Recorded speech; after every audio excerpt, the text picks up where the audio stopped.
When a business gets to a certain point, it starts to acquire other businesses. It's almost like they need something to feed on to grow even bigger or sustain their current size. Kind of like a bodybuilder. They got to eat a certain way. They got to work out a certain way. They got to lift a certain amount of weight to maintain their size. Well, in the business world, it's kind of similar. Once a business gets to a certain size, it has to do certain things to maintain that size or get even bigger. So that's when they start acquiring other businesses. They do this to, once again, accelerate growth, increase market share, reduce the competition. The bigger you are, the harder it's going to be for others to compete with you. But there are other perks to acquiring other businesses to add to your portfolio. You get access to new technologies and talent. You get access to new markets. You get to achieve the economies of scale that everybody wants. And in a sense, you're pretty much white labeling other businesses with your brand. So your brand grows even bigger. Your awareness grows even bigger. And that leads to more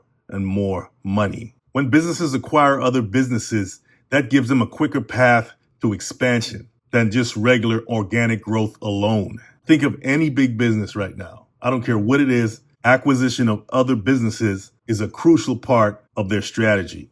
Now, I've been recently talking about a lot of smaller home improvement companies going bankrupt, filing Chapter 11, opening the door for the bigger guys to come in and scoop them up, pick up the leftovers, so to speak, like Home Depot did, and some other big players in the game like Lowe's. Right now, Lowe's is in the middle of purchasing a company called Foundation Building Materials. This is a California-based building material distributor of interior building products like ceiling systems, drywall, and insulation. They have a chain of 370 locations nationwide. Now, Foundation Building Materials, FBM for short, is not going bankrupt. They structured a deal with Lowe's for $8 billion, 8.8 to be exact, in August of 2025 as a strategic move, mostly on the part of Lowe's, all to expand its services to professional contractors and builders.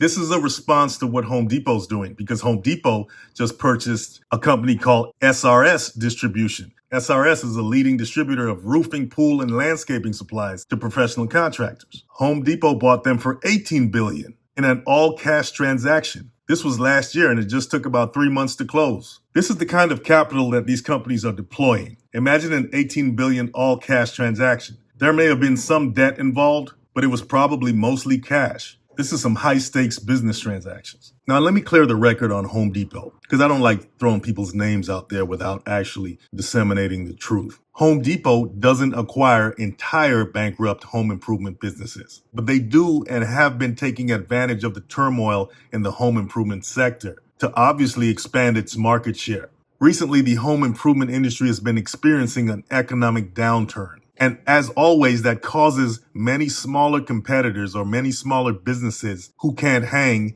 to file for bankruptcy. So this creates an opportunity for bigger businesses, more established businesses that can weather the storm of a bad economy to gain customers and pick up whatever leftover assets they can from these bankrupt companies. These are what you call strategic acquisitions, all meant to grow their professional contractor business and capture whatever market share was left by their struggling competitors. This is what goes on behind the scenes, and we only see it on the news after everything's settled. I recently called a mechanic friend of mine, and when I called his business, someone else answered. I asked for him. They said, no, he's no longer here, under new management.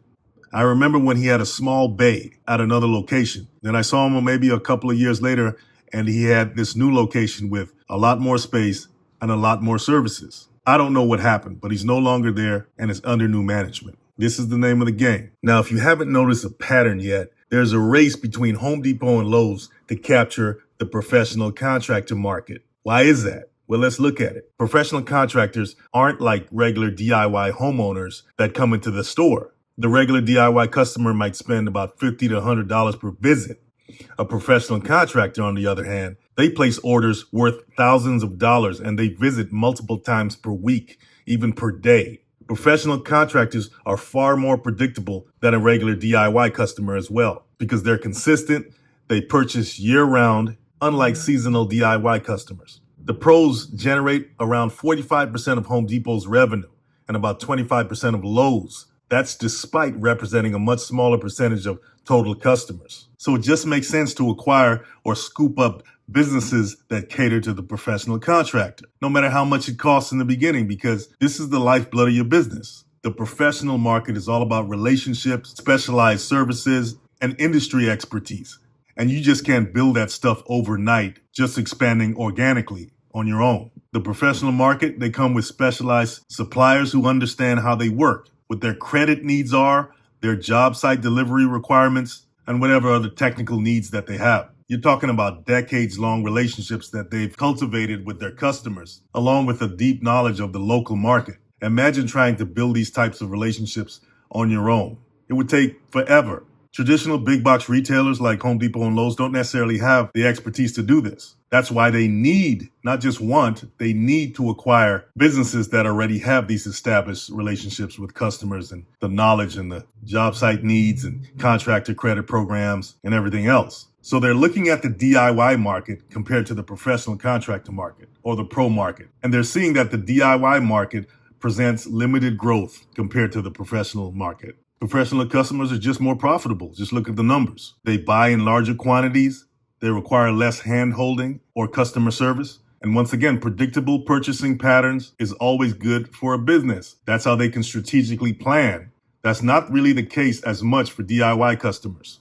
So when it comes to inventory management, the professional market is much better. Overall operational costs are reduced. So historically, Home Depot has dominated the professional market, and Lowe's has been really trying to catch up and close the gap, as we see with this $8.8 billion acquisition of FBM. Both of these companies realize that losing their professional market share could create a devastating competitive advantage, because the pros, believe it or not, have a very big influence on the regular DIY customers' purchasing decisions, which makes sense, right? If you're a regular person, who are you going to ask what's the right tool, what's the right supplies I need for my home improvement projects? Here's another thing to consider. A professional contractor is not going to go online to buy something when they need it right away. That's what a DIY customer might do. So we talk about market share on the verge of being monopolized by big online retailers like Amazon, but the professional market offers a defensive stance against that, because once again, the pros need their stuff right away. They're not going to